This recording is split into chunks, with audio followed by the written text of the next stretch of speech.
Desperate times, they say, call for desperate measures. This possibly defines the current situation Ghana finds itself. A country seeking ways and means to maneuver its economic difficulties. Rising inflation, escalating fuel prices, fast depreciating cedi, and hikes in prices of goods and services. President Akufo-Addo, after a cabinet meeting, approved some measures to mitigate the economic situation. His finance minister, Ken Ofori-Atta, in a much-anticipated media briefing, detailed the measures in threefold. 1. Measures to cut down on government expenditure. 2. Measures to mitigate rising fuel prices. And 3. Measures to mobilize more revenue. In reducing government expenditure, a move aimed at saving up to 3.5 billion cedis, the finance minister said the government will 1.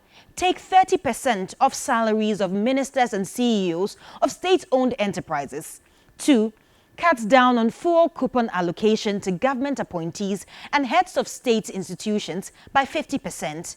3. Suspend the purchase of imported vehicles. 4. Suspend foreign travels by government officials except with prior approval. And 5. Eliminate ghost names from the payroll.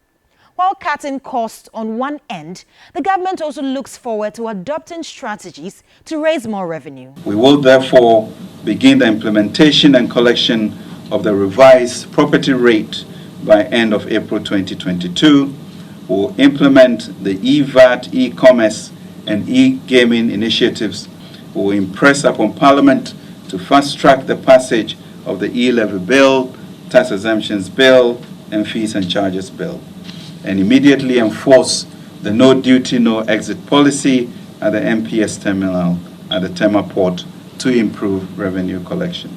He also said petrol price would see a 1.6% reduction per litre and diesel 1.4% reduction.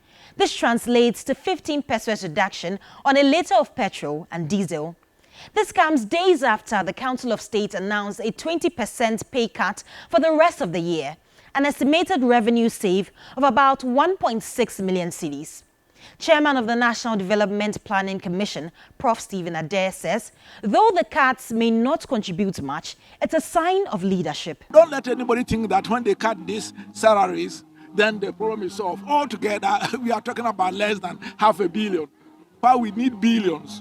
But I think it will send a strong leadership message. Beyond government appointees taking 30% pay cuts, Information Minister Kojo Nkrumah hinted of a possible extension to parliamentarians. But members of parliament are yet to come to terms with the proposal. With all due respect, my good friend Kojo Nkrumah should give us a break. Nobody is taking a dime from my salary.